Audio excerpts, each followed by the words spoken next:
Tumekuwa Uganda kuanzia jana kwenye kikao ambacho kimeitishwa na viongozi wa CAF, secretariat yao, na sisi wenye viti, lakini tulikuwa na mawaziri wetu wa michezo pamoja na viongozi wetu wa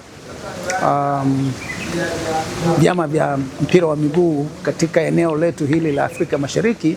Kwa pamoja tunaita pamoja. Ilikuwa ni jambo la busara kukutana kwa sababu ilikuwa ni vizuri tuangalie nini kilifanyika wakati wa mashindano yaliyopita ya CHAN, ili tuweze kujifunza yale ambayo tumefanya vizuri tuweze kuyadumisha, na yale ambayo yalikuwa na upungufu tuweze kuyarekebisha.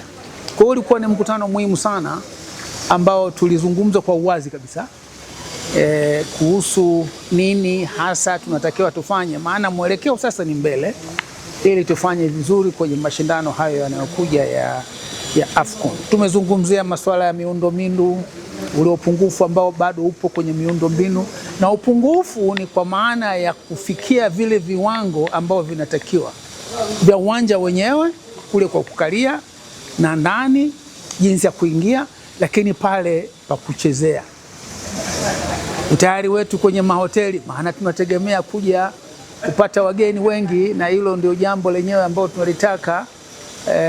Usafiri, watu wetu kama watakuwa tayari kwa haya mashindano. Kwa hiyo ulikuwa ni mkutano mzuri sana sana sana, na mwishowe kwa maelezo mafupi tu tumekubaliana kwamba yale yote ambayo yanatakiwa tuyafanye kwenye nyanja zote za mashindano yafanyike, na kwamba tunataka tutimize vile viwango vya dunia.